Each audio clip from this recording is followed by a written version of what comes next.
Donc, maintenant, quand l'esprit se détache de l'âme, c'est le lien qui va se couper aussi, qui va se briser, qui va se rompre. C'est le cordon qui relie l'âme et l'esprit. Dès que ça s'est brisé, l'esprit se retrouve là maintenant.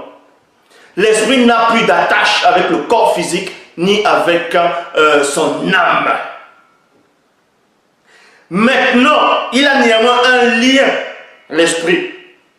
Le lien qu'il a, c'est l'endroit initial où il est venu.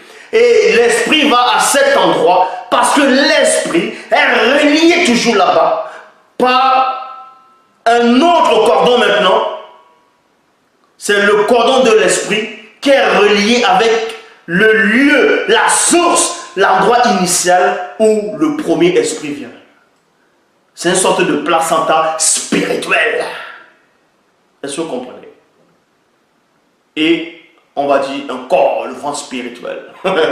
Donc, et l'esprit de l'homme, dont je répète, et que l'esprit, après être purifié par le Dibao, donc ça veut dire ici, parce qu'il y a beaucoup de gens qui ne comprennent pas les Écritures, même dans l'Ecclésiaste, où il dit que avant que l'esprit retourne à Dieu qui lui a donné, que l'esprit retourne à Dieu. Mais vous pensez que l'esprit retourne à Dieu à l'Oba comme ça?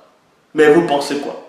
Ça ne se passe pas comme ça. Ça c'est mal traduit ce que vous lisez là. Donc un homme là actuellement là qui meurt, son esprit ne retourne pas à Dieu. Je le dis, je le dis, je le dis, je répète et je pèse mes mots. Je dis bien, quelqu'un qui meurt là, son esprit ne retourne pas à l'Oba.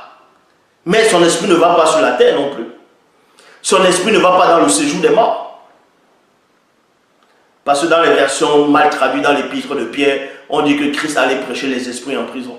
Ce n'était pas les esprits, c'était les âmes. Les versions qui disent esprit, c'est mal traduit. Mais bon, un esprit à l'heure actuelle, un homme qui meurt là à l'heure actuelle, son corps va aller sur la terre.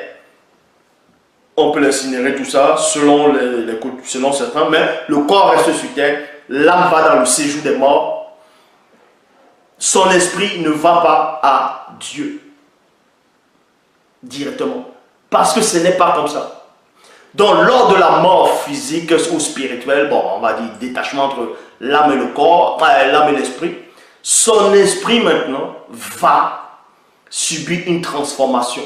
De même que le corps va retourner dans la poussière. Écoutez très attentivement. Le corps retourne dans la poussière comme elle y était. Dans la terre. Parce que c'est moto. Tout est fait référence à moto. Vous êtes toujours dans moto. Vous pensez que... Mais bon, vous êtes sorti de moto. Donc le corps physique retourne dans la terre. Dans son endroit initial. L'âme maintenant va dans le séjour des morts, ça veut dire dans l'obscurité. C'est son endroit aussi initial. Parce que c'est la fusion de l'esprit et le corps qui donne naissance à l'âme. Donc, il y avait l'obscurité, boum, l'âme a surgi, c'est une sorte de lumière. C'est pour ça qu'on dit le cordon argenté qui brille aussi. Voilà. L'âme va retourner dans le séjour des morts. En tout cas, ceux qui ne connaissent pas l'Oba, tout ça.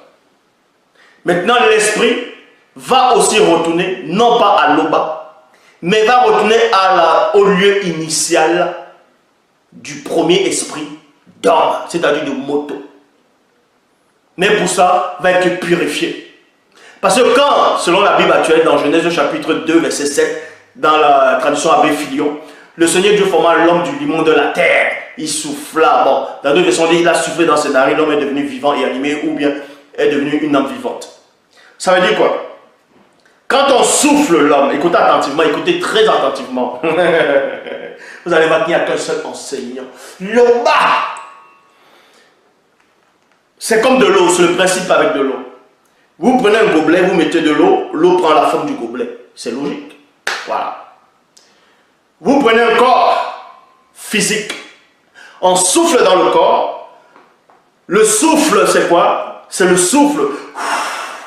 Et mais ce souffle-là qu'on a soufflé dans moto, dans le corps de moto, était accompagné par le Mundi.